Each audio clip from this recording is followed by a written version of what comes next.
So the beautiful thing about Dubai, I'm sure in Turkey as well, it's time for Salah. You can go to any shop owner and say, brother, I need to read my Salah. He's okay, what? Come in. Yeah, absolutely.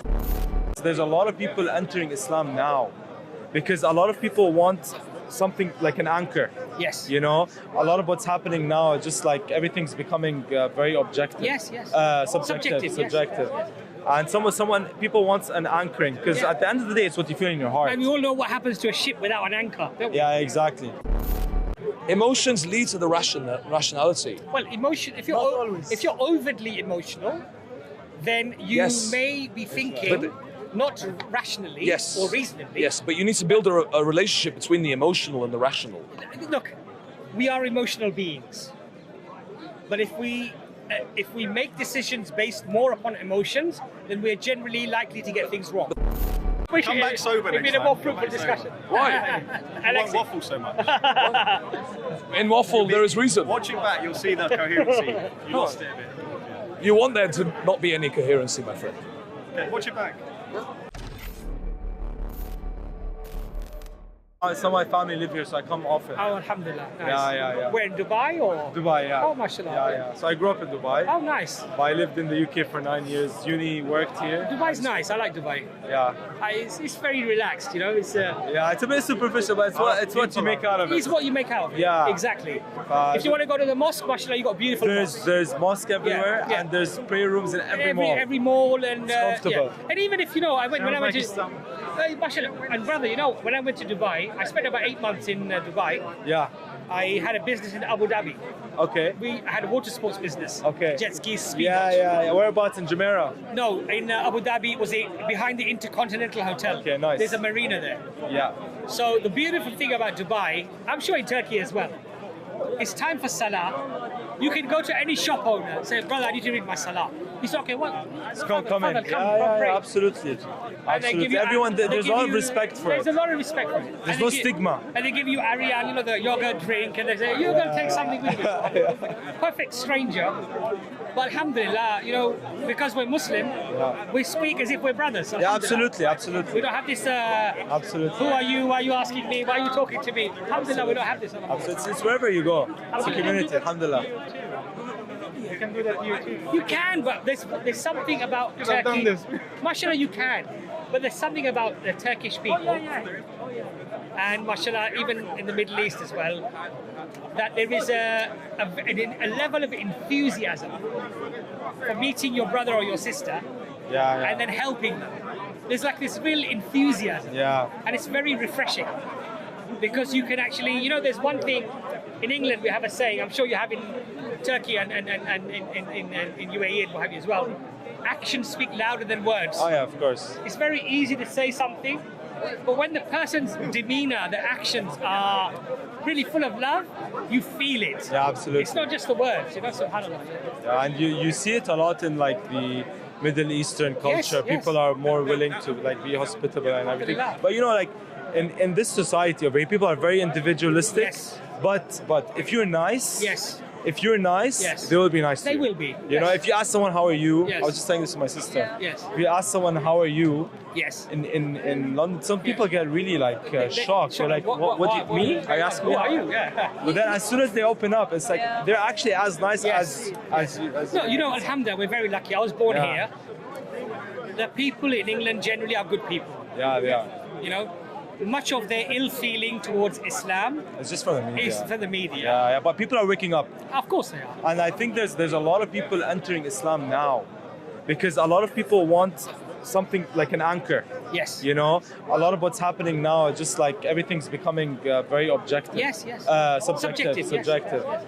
And people want an anchoring because at the end of the day, it's what you feel in your heart. And we all know what happens to a ship without an anchor, don't we? Yeah, exactly. The storm we all have comes. the fitrah. We all have the fitrah, and as soon as you touch it, you come back to it. People it makes sense. It's like the bulb. I look at it like the analogy of the bulb.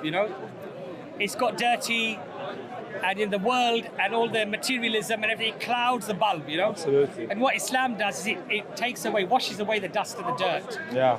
And then once again, that innate predisposition to recognize the truth, it illuminates. Yeah, it comes absolutely. out. Alhamdulillah. Alhamdulillah. Yeah, it's just most people. I think like I've interacted with a lot of atheists. A lot of my friends, like Western friends.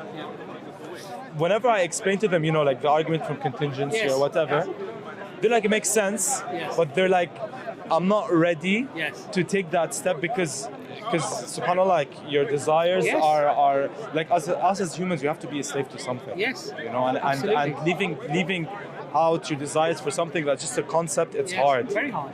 But once it really makes sense, it just keeps ringing in your mind. Allah says this in the Quran. He says, they take themselves as lords, as gods. Hawa, they're Hawa. Yeah.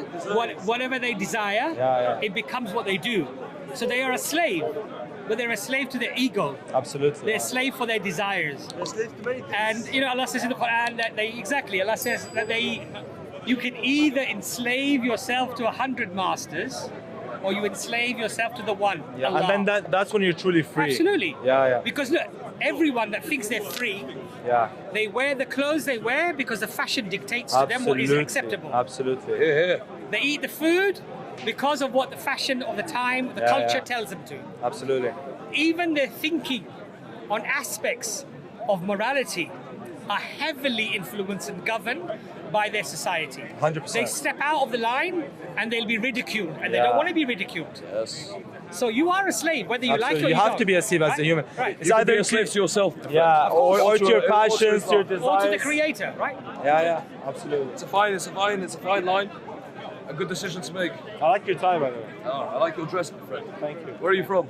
I'm Palestinian. Palestinian. I can What about see. you? Half Russian, half English. Russian. A Russian? Half English. Yeah, They spread the word well. You included. I love the projects that these brothers embark on. Yeah, it's incredible. It's a very admirable. When you love the thing that we are embarking on, Yes. why don't you join us on that journey? My friend, we love the same thing. We have different approaches. So what do you love? I love knowledge. Knowledge. I love seeking. I love seeking knowledge. I love fueling the soul. God tells you to seek knowledge. What does God tells you to seek knowledge. No. dude? Knowledge knowledge can be found from within. Knowledge is very important. Yes. But what is more important than attaining knowledge is to act upon it when you receive it. It's the combination of reason and emotion. Of course. But if you don't act upon the knowledge, then the knowledge is useless. Yes. You need to understand. And how can we act? We emotionally contemplate on it. Well, Because reason can exist. Rationally. Yes. Rationally. Emotions lead to the rationality. Well, emotion. If you're overtly emotional, then you may be thinking not rationally or reasonably. Yes, but you need to build a relationship between the emotional and the rational. Look, we are emotional beings, but if we make decisions based more upon emotions, then we're generally likely to get things wrong. But that's not what I'm saying. I'm saying that they need to inform each other in a symbiotic relationship. But the intellect and the reason should always be paramount to the emotion. If one allows the emotion to override This is what we can agree upon, my friend. Good. So my question to you is, knowledge, I agree with you, knowledge is very important. But if that knowledge doesn't benefit you because you don't act upon it, then it's useless. Why would it stop you benefiting it? What would within the human mind, what would stop you acting on the knowledge that you talk about? Many people do not adhere to or respect or follow knowledge that is beneficial to themselves. Why? Because of personal desires, inclinations. Would you not argue it's the ego?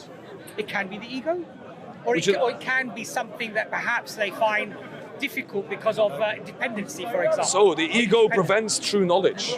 It can do. Yes. It can do, yes. So my point to you is, look, people know that alcohol damages the body. What else does alcohol do? No, I'm just giving you an I example. know. But what else does it do? Yet, most people in this country... Brother, sorry, sorry. it's okay, we'll we're come parting back. from the conversation. No, it's okay. It's always a pleasure. It's a pleasure, Sorry if I we'll was come back. rude. And, No, it's all right. It's it was all right. really, really It's nice all right. to meet You too, you Assalamu too. alaikum. Take Remember care. us in your dua, inshallah, that Allah keeps us Inshallah. sincere Inshallah. and accepts what we do, and people benefit from it, inshallah. Inshallah. Take care. Take care. Assalamu alaikum. MashaAllah, brother. So, in Islam, we believe that knowledge is important, Yes. but the acting upon that is more important. No, because within Islam you have a framework where all knowledge ultimately leads to Allah. Yes. Yes. So, but can knowledge exist outside of Allah? No, of course not. Are you sure? Because Allah is the anchor of everything. You need him to be. Well, But what about the concept of knowledge? what's your name, sorry? Alexei. Alexei, We've Abbas. debated before. Have we really? We've debated before, my friend, I think yes. you perhaps weren't dressed so smartly. at that time. I was a different man back Okay, then. different man. Indeed. Look, Alexei, the point I'm trying to make to you is, from our paradigm, Paradigm. from our paradigm, what we Yes, believe, yes. right? God always existed. What defines a paradigm? God himself, Yes. for us. So he needs to exist for the paradigm to exist. Of course, for everything to exist, God has to exist. What is knowledge absent of Allah? There is no knowledge that is absolute. Yes, because you need it to be that way. Or it could be. No, but you need it in your head. Hold on a second. Look, you've raised a point. It could either be a figment of my imagination, or it could be the reality.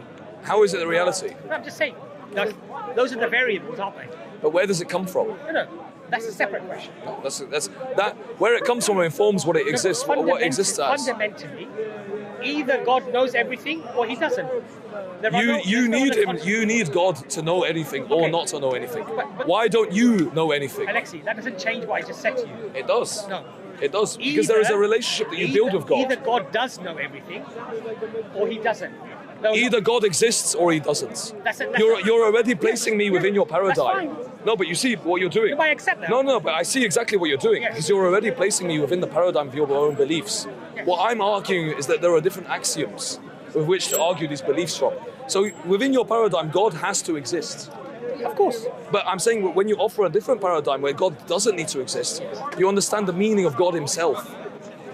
See, Alexei, the point I'm trying to make to you here is this. So let's take the question. Let's take the question a step back, further back, right? Yeah. Let's step right back to it. Okay. Either God exists on a logical argument, not from my concept, but as a rational argument. No, it's only a rational argument if you make it a rational argument. Alexei, just bear with me. Yeah. Is there a reality other than God existing or not existing? Always exists. Is there a reality? What is God? No, Alexei. Creator. We're not going to have a fruitful discussion. No. Answer my question. No, Alexei, we're not going to have a fruitful discussion. if we But why start don't you like to answer this question? Either. I'm asking you, is there another paradigm? And I'm asking you a question. What is God? God as is conceptualized generally throughout humanity. Where does God come from? You're now moving the goalpost. No. Where does He come from? Does God exist? Prophet Muhammad came in 7th century AD. Alexei, Where did God come Alexei, from? the first question that has to be addressed, What is it? is does God exist or does God not exist? As humans, what do we react to? You're talking like the riddler. Whoa, You're I'm talking asking a few questions. in riddles now. As humans, Does he talk like that with you? He does. He does? Do you understand what he's talking about? Yes. All the time? All the time. Be honest. And I enjoy Be it. as honest. humans, what Be do we honest. react to? Be honest now. If I don't, I ask him questions. See, look, she doesn't even understand you. But Why I do does she- understand. why- She has to ask you to I do clarify. understand. Why does my relationship with her affect this argument that we're It having doesn't now? affect- doesn't I affect understand. the relationship. So why did you invoke It it? doesn't affect the argument, but I'm just saying if your own You're derailing, my friend. if your own partner doesn't understand what you're saying, Well, what do I? I never said I we are don't. talking about You said if reason, you my don't, friend. I have to ask. We are delving Through in. conversation, I always understand him. We're talking about logical, reasonable points. Why does my relationship with her have anything to do with this? You're just you're just moving away from. My friend, I don't think you have the answer, but it's okay. Oh, was it- It's okay. Are you leaving? Or? I'm gonna go. Okay. I'm gonna go. But It's not his It only was- can today. It was nice meeting you. it was lovely meeting you. Yeah, I wish Come it, back sober it'd next been a more time. fruitful Come back discussion. Why? You won't Alexei, waffle so much. In waffle, there is reason. Watching back, you'll see the coherency. You lost it a bit. You want there to not be any coherency, my friend. Okay, watch it back. I will watch hey, it back. Alexei, it was nice meeting you. It was lovely meeting you, my See you later. friend. Bye-bye. See you later.